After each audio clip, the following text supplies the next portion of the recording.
Long before prophecy charts, long before timelines predicting the end of the world filled bookshelves and internet forums, an ancient Christian tradition quietly preserved a very different warning. Not a date, not a secret code hidden in numbers, but three conditions. Three signs that would appear in the world itself. According to the Ethiopian Bible, the return of Christ will not arrive suddenly into a normal, peaceful world. It will arrive when something deeper has already begun to change. Not first in the sky, not first in the stars, but inside human society and even inside the human heart. That idea is surprisingly ancient and strangely unsettling because it suggests that the signs before the end of the age might not look like the dramatic scenes we often imagine. No sudden countdown, no obvious announcement. Instead, the world itself slowly begins to reveal what it has become. Truth begins to blur. Justice becomes fragile, and something within human civilization quietly starts to shift. Ancient Ethiopian theologians believe that when these conditions appear, they are not random events. They are signals that history itself is moving toward a moment of reckoning and restoration.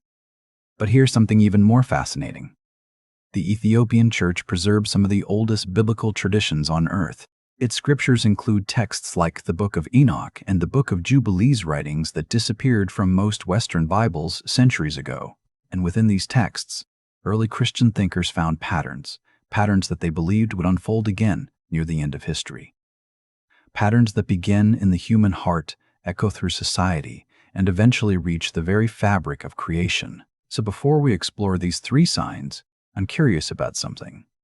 How many of you had ever heard that the Ethiopian Bible contains books like Enoch and Jubilees texts that disappeared from most Western Bibles? Was this the first time you've encountered this tradition, or have you come across these writings before?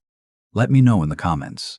I read every one of them, and if you enjoy exploring the deeper history behind the Bible, take a moment to like the video and subscribe, because the third sign preserved in Ethiopian tradition may be the most unsettling of all. Imagine opening a Bible and discovering books you've never seen before, not different translations, not alternative interpretations. Entire books. Texts with names like Enoch and Jubilees, ancient writings that once circulated among early Jewish and Christian communities but later disappeared from most Bibles used in the Western world. For many people, that discovery feels almost shocking. How could entire books simply vanish from the biblical tradition most people know today? And perhaps even more surprising, where did they go? The answer leads to a place many discussions about Christian history rarely begin: Ethiopia. High in the mountains of East Africa, far from the imperial centers of Rome and Constantinople, a Christian civilization developed along its own path. For centuries, Ethiopian believers preserved a biblical tradition that remained remarkably stable, even while theological debates and canon decisions were reshaping Christianity elsewhere. In the Ethiopian Orthodox Church, the Bible eventually came to include 81 books, alongside the familiar Gospels Matthew, Mark, Luke, and John. There were other texts that Western Christians would later know only as fragments or historical curiosities. One of them was the Book of Enoch. Another was the Book of Jubilees. These writings were not treated as mysterious secrets or forgotten relics. They were part of a living tradition. Monks copied them by hand. Priests read them alongside other scriptures. Communities listened to them as part of a larger story about creation, humanity, and God's justice. And within that story, the question of how history would ultimately end was never far away. But here is where the Ethiopian perspective becomes especially interesting. While many modern conversations about the end times focus on prediction, trying to calculate dates, or identify specific political figures, Ethiopian theology developed a much quieter approach. Ancient Ethiopian interpreters did not attempt to construct timelines. They did not create prophetic calendars. Instead, they looked for patterns that appeared across different scriptures, across generations, and even across entire civilizations. If the end of the age could not be scheduled, they reasoned, perhaps it could be recognized. Perhaps history itself would reveal when it was approaching its final turning point. This way of thinking was deeply influenced by the teachings of Jesus. In the Gospel of Matthew, Christ offers a warning that Ethiopian theologians took very seriously. He says, "But about that day or hour no one knows, not even the angels in heaven." Matthew 24:36. If no one knows the day and no one knows the hour, then trying to predict the exact moment would miss the point entirely. Instead, Jesus speaks about something else. He describes conditions, social conditions, spiritual conditions, moments when the character of the world begins to shift. In Ethiopian theology, these descriptions were not treated as vague metaphors. They were understood as recognizable signs that unfold within history itself. The world would not simply continue as normal until a sudden cosmic interruption. Something deeper would begin to change first. Human behavior would change. Moral boundaries would blur. Creation itself might even begin to respond. And when these conditions appeared together, they would signal that history was moving toward its climax. This perspective created a very different kind of expectation. Instead of scanning the horizon for a specific political ruler, Ethiopian Christians were encouraged to examine something closer: human society, human character, even the condition of the human heart. Over centuries, Ethiopian sermons and monastic writings returned to this idea again and again. The signs before Christ's return would not appear first in dramatic, celestial events. They would appear quietly, gradually, within the moral fabric of the world. Truth would begin to weaken, justice would become fragile, and the deeper order that once guided human life would slowly begin to unravel. In other words, the first warnings would not arrive with thunder. They would arrive with something far more subtle, a change in what people consider normal. And according to Ethiopian scripture, that shift has happened before. Long before the rise of empires, long before the spread of Christianity across continents, the Bible tells the story of another civilization that appeared stable on the surface. A civilization where daily life continued. People married, worked, celebrated, built cities. But beneath the surface, something essential had already been lost. Jesus referred to that time with a simple phrase: the days of Noah. And according to Ethiopian interpreters, that ancient story was not just history, it was a pattern that may appear again. But what exactly happened in those days, and why did early Christian thinkers believe that the same pattern might unfold before the end of history itself? Imagine waking up one morning and realizing that something fundamental has shifted in the world around you. Not the weather, not the economy, not even politics. Something deeper.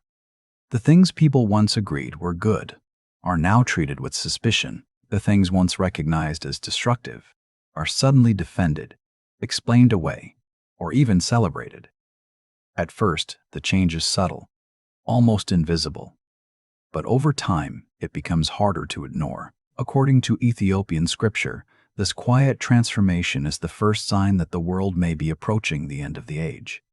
Not a war, not a cosmic disaster, but something much more unsettling: a slow inversion of truth. Ancient Ethiopian interpreters believed that before Christ returns, righteousness would become increasingly rare, truth would be distorted, justice would weaken, and moral boundaries that once guided human life would begin to blur. This idea appears repeatedly in the teachings of Jesus preserved in the Gospels. In one moment that feels almost haunting in its simplicity, Christ asks a question that Ethiopian theologians reflected on for centuries: when the Son of Man comes, will he find faith on the earth? Luke 18:8. It is not a prediction. It is a question. And questions like this often reveal something deeper than direct statements. If Christ asks whether faith will still exist when he returns, it suggests that faith itself may become increasingly fragile in the world before that moment arrives. But Ethiopian theology goes even further. It suggests that the crisis begins long before society recognizes it, before institutions collapse, before laws fail, before chaos becomes visible. The change begins somewhere much quieter. Inside the human heart, hearts harden slowly. Conscience grows dull.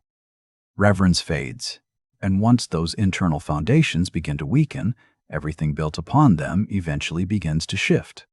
At first, the changes appear small. A compromise here, a rationalization there, a moment where truth becomes slightly more flexible than it used to be. But over time, those small changes accumulate. What once felt unthinkable becomes debatable. What once felt clearly wrong becomes complicated. And eventually something strange happens. Entire societies begin to redefine their moral language.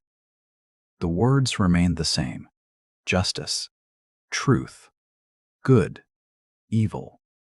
But their meanings quietly begin to drift.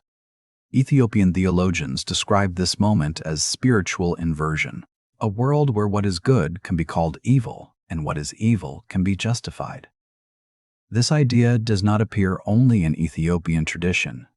The Hebrew prophet Isaiah once described a similar condition centuries earlier. Woe to those who call evil good and good evil, who put darkness for light and light for darkness.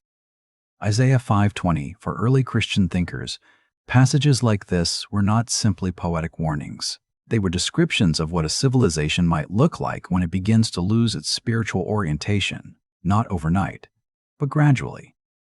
And importantly, Ethiopian scripture emphasizes that this process does not begin with institutions, it begins with individuals. Communities lose their sense of sacred order because individuals first lose their reverence for it.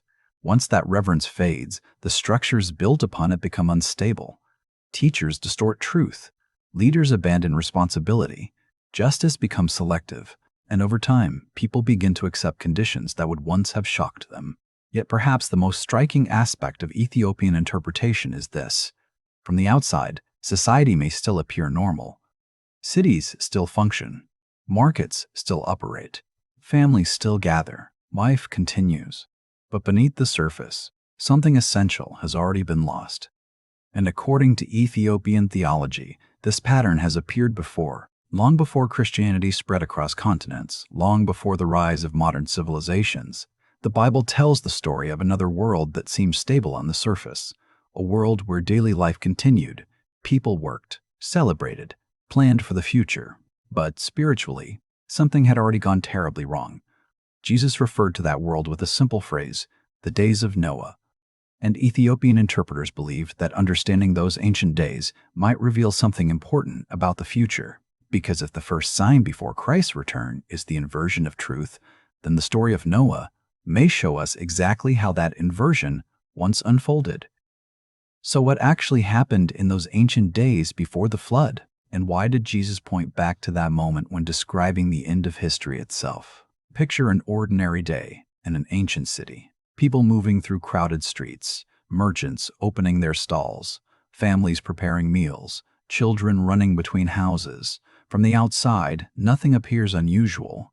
Life continues as it always has. Work, celebration, plans for tomorrow. But according to the biblical story of Noah, there was a moment in history when the world looked exactly like this, even as it moved quietly toward catastrophe. No thunder, no warning written across the sky, just the steady rhythm of ordinary life. And that detail is important, because when Jesus described the conditions before the end of the age, he didn't point to a dramatic disaster. Instead, he pointed back to this moment in ancient history. In the Gospel of Matthew, he says, "As it was in the days of Noah, so it will be at the coming of the Son of Man. For in the days before the flood, people were eating and drinking, marrying and giving in marriage, up to the day Noah entered the ark." Matthew 24:37-38. Notice what he emphasizes: not chaos, not panic, normal life. People continued living as though history would stretch endlessly into the future. But beneath the surface, something profound had already changed. The book of Genesis offers a brief but powerful description of that era. The earth was corrupt in God's sight and was full of violence. Genesis 6:11. In just a few words, the text reveals the deeper condition of that world. Violence had spread, corruption had taken root, humanity had begun to forget the moral boundaries that once guided it. And yet from the outside, society still functioned. Cities stood, communities continued, life appeared stable. This contrast fascinated early interpreters of Scripture, including Ethiopian theologians. They noticed that the flood itself was not the beginning of the crisis. It was the consequence. The real transformation had already happened long before the waters rose. Something inside human society had shifted. Something inside human character, The Book of Enoch, which Ethiopian Christianity preserved as part of its broader biblical tradition, offers additional reflections on this ancient world. In Enoch's account, the age before the flood was marked by growing arrogance, exploitation, and disregard for divine order. Humanity began to live as though it were answerable to no authority beyond itself. Once again, the change did not happen overnight. It unfolded slowly, gradually, almost invisibly. And this gradual transformation is exactly what made the pattern so powerful in the eyes of Ethiopian interpreters, because it suggests that civilizations rarely collapse suddenly. Instead, they experience a long internal shift before the final crisis arrives. Values change, reverence fades, justice weakens, and eventually a culture reaches a point where it can no longer recognize the boundaries that once protected it. From that perspective, the story of Noah becomes more than a historical narrative. It becomes a warning, not about storms or floods, but about the moral condition of human societies. When Jesus referenced the days of Noah, Ethiopian theologians believed he was pointing to a recognizable pattern within history itself. A world that continues functioning, even as its deeper foundations quietly erode. And when those foundations finally give way, the consequences appear sudden. But in reality, they have been developing for a very long time. That is why the Ethiopian tradition placed so much emphasis on recognizing conditions rather than predicting dates. The signs of the end would not arrive all at once. They would appear gradually, within human behavior, within social structures, and perhaps even within the natural world itself. Because according to ancient biblical thought, creation is not merely a silent stage on which human history unfolds. Creation responds, it reflects, it bears witness, and when humanity loses its place within the created order, something else begins to shift as well, not only in society, but in the very rhythms of the world around it. So if the first sign is the inversion of truth within human hearts, and the days of Noah reveal how that transformation once unfolded, what happens next? According to Ethiopian scripture, the next sign does not appear in politics or institutions. It appears in something far larger, in the balance of creation itself. Imagine looking up at the night sky and realizing something is wrong. Not in the dramatic, apocalyptic way, not a blazing comet or a sudden eclipse, something quieter. The rhythms of the world feel unsettled. Seasons arrive out of balance. Natural patterns that once seemed dependable begin to shift. Nothing catastrophic at first, just small disturbances, small signals. According to Ethiopian scripture, this kind of disturbance is not merely environmental or accidental. It may be something deeper, a response, because in ancient biblical thought, creation was never understood as a silent backdrop to human history. Creation was alive with meaning. The sun, the moon, the stars, the seasons, these were not random elements drifting through space. They were part of an ordered system, a harmony that reflected divine wisdom. And within that harmony, humanity had a place. But when humanity abandoned its place, Ethiopian theology suggests that creation itself could begin to react. This idea appears clearly in the Book of Enoch, a text that Ethiopian Christianity preserved long after it disappeared from most Western Bibles. In Enoch's writings, the natural world follows precise boundaries established by God. The movements of stars and the cycles of seasons are described as obedient to divine command. They do not deviate. They do not rebel. Creation remains faithful even when humanity does not. But the text also implies something unsettling. If human rebellion grows severe enough, the harmony of creation can become strained, not destroyed, but disturbed. Ethiopian interpreters believe this disturbance would appear before the return of Christ, not as random disasters meant to terrify humanity, but as signals that something in the relationship between humanity and creation has been broken. In this view, nature is not merely reacting to physical causes, it is responding to moral disorder. The world itself becomes a witness. This idea might sound unfamiliar to modern ears, but it appears elsewhere in biblical tradition. In his letter to the Romans, the Apostle Paul writes something remarkable. For the creation waits in eager expectation. The whole creation has been groaning as in the pains of childbirth. Romans 18:19-22. Paul describes creation as though it were alive with longing, waiting, groaning. anticipating a moment of restoration. For Ethiopian theologians, this passage offered a powerful confirmation of their understanding. Creation is not indifferent to human history. It shares in humanity's destiny. When humanity flourishes in justice and humility, creation thrives alongside it. But when humanity descends into corruption and arrogance, the harmony between humanity and creation begins to fracture. The result is not always immediate catastrophe. Often it begins with subtle imbalance. Natural rhythms falter. Patterns once considered stable become unpredictable, and gradually, the world itself begins to signal that something is wrong. But Ethiopian scripture emphasizes an important detail. These signs are not meant to inspire panic. They are meant to inspire reflection. They are warnings, not final judgments. In the Ethiopian tradition, the disturbances of creation do not mark the end of the story. They mark the moment when humanity is confronted with its responsibility, a chance to recognize the disorder that has spread through society and return to a different path. But history suggests that this recognition rarely comes easily. Because by the time creation begins to testify, another force is already at work, a force that makes truth harder to recognize, a force that spreads confusion, distortion, and spiritual deception, and according to Ethiopian scripture, that may be the most troubling sign of all, because before Christ returns, the world does not necessarily become clearer. It becomes more confusing.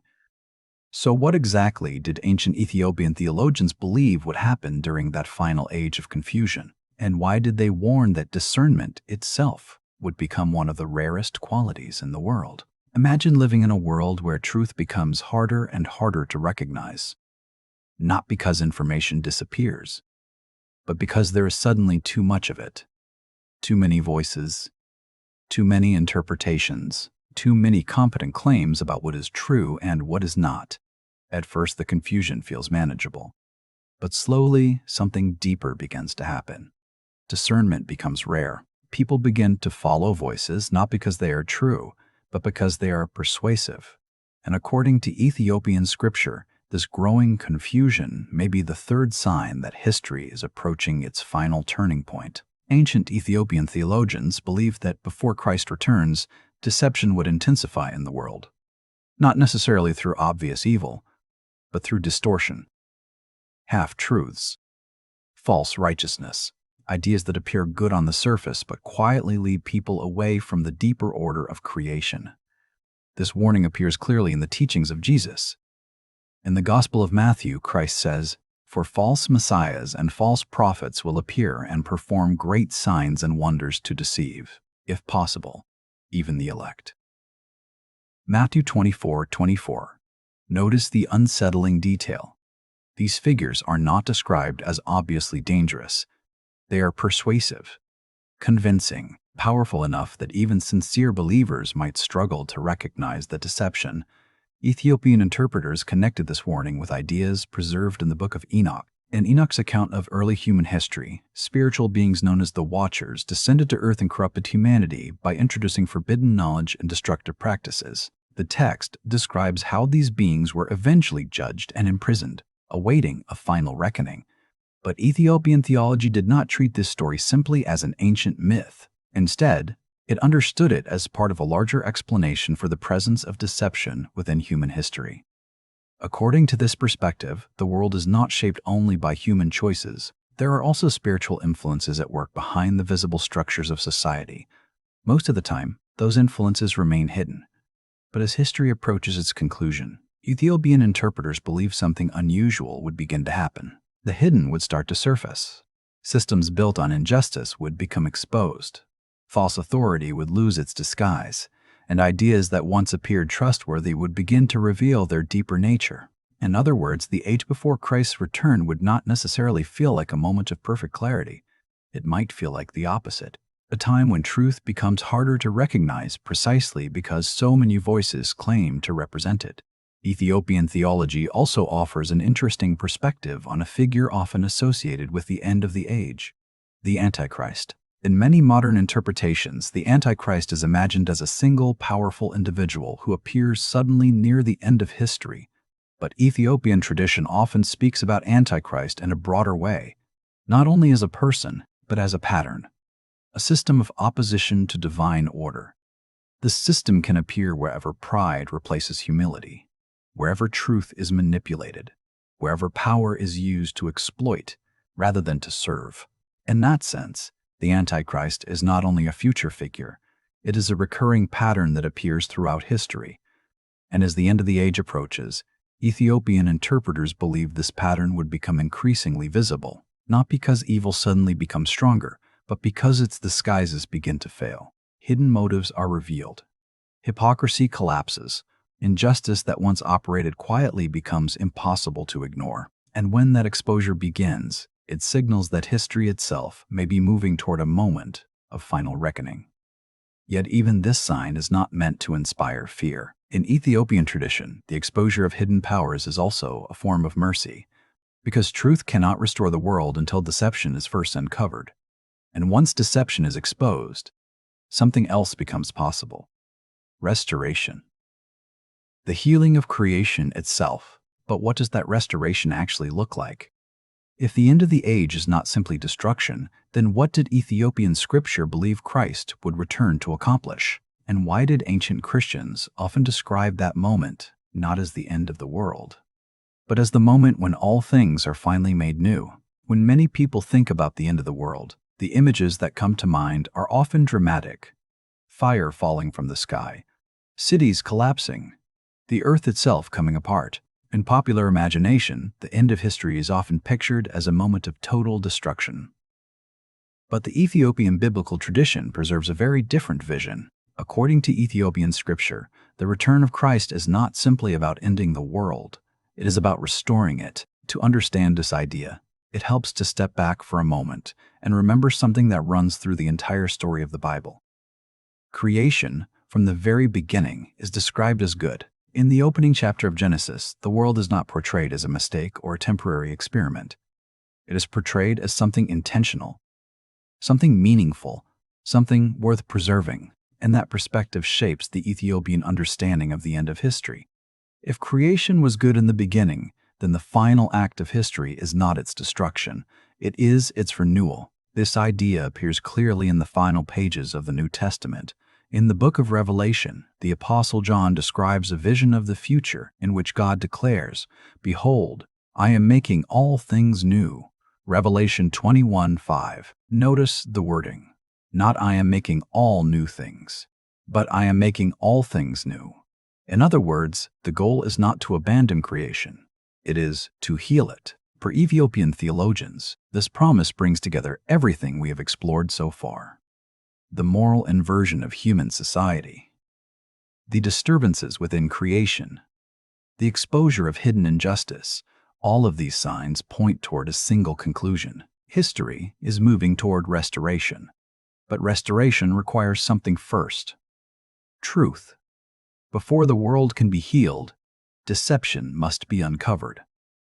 Before justice can be restored, injustice must be exposed. Before creation can be renewed, humanity must recognize how deeply the original harmony has been broken. That is why Ethiopian scripture treats the signs before Christ's return not as secret clues meant to frighten believers. They are mirrors showing humanity what it has become, and perhaps, more importantly, what it could become again. Throughout Ethiopian Christian history, this perspective shaped daily life in quiet but powerful ways. Monks in remote monasteries practiced prayer and fasting not because they believed they could predict the end of the world, but because they believed every generation lived in the shadow of that final restoration. The question was never simply when Christ would return. The question was whether humanity would be ready to recognize the moment when truth finally stood uncovered.